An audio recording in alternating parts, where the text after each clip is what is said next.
Hello बच्चों, let's read the question. The question says the correct image formation by a concave mirror is depicted in. देखिए, सबसे पहले question समझते हैं. Question में हमें 4 डायग्राम दे रखे हैं जिसमें हमें इमेज फॉर्मेशन की बात करी गई है. तो सबसे पहले हम क्या देखेंगे, की कॉन्सेप्ट देखेंगे इमेज फॉर्मेशन के लिए कि हमारा की कॉन्सेप्ट क्या होगा. तो अगर हम की कॉन्सेप्ट की बात करें तो सबसे पहला कंसेप्ट होगा हमारा the ray parallel to principal axis will pass through, कहां से पास करेगी, फोकस के through. Will pass through focus after reflection. Focus after reflection,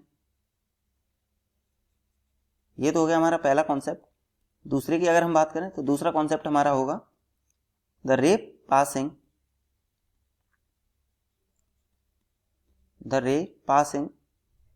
through the centre of curvature. अगर हमारी कोई रे सेंटर ऑफ कर्वेचर से पास कर रही है कॉनकेव मिरर के, तो वो क्या करेगी, रिट्रेस करेगी अपना पाथ, मतलब उसी पाथ पर लौट जाएगी. Retraces its path. अब इसी चीज को ध्यान में रखते हुए हम आगे क्वेश्चन को सॉल्व करेंगे. देखिए, तो इसमें हमें क्या दे रखा है, हमारी सबसे पहले ये अगर हमारी फर्स्ट रे है तो ये पैरेलल है और रिफ्लेक्शन के बाद फोकस से पास कर रही है, तो ये तो हमारी सही है. एंड दूसरी, अगर हमारी ये रे फोकस से पास कर रही है तो रिफ्लेक्शन के बाद ये कहाँ से पास करनी चाहिए थी, पैरेलल. बट ये हमारी पैरेलल नहीं है प्रिंसिपल एक्सिस के. देखिए, यहाँ पर डिस्टेंस इसका कुछ कम है, यहाँ पर हमारा डिस्टेंस बढ़ता जा रहा है, तो हमारा ए तो गलत हो गया. अब हम बात करें अगर इस बी ऑप्शन की, तो बी में क्या दिया गया है, पहली रे हमारी कहाँ से, फोकस से पास कर रही है. तो फोकस से पास करने के बाद ये हमारी फोकस से अगर हमारी पास कर रही है तो रिफ्लेक्शन के बाद ये पैरेलल हो जानी चाहिए थी, बट हमारी ये पैरेलल नहीं हो रही है, तो ये भी हमारा गलत हो गया.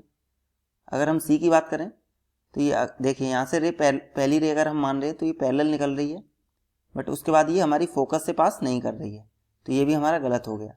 अब हम ऑप्शन अगर डी की बात करें, ये देखिए, पहली रे अगर हमारी पैरेलल है प्रिंसिपल एक्सिस के, तो आफ्टर रिफ्लेक्शन ये कैसे जा रही है, फोकस से. और दूसरी रे अगर हमारी सेंटर ऑफ कर्वेचर से जा रही है तो ये अपने पाथ को रिट्रेस कर रही है.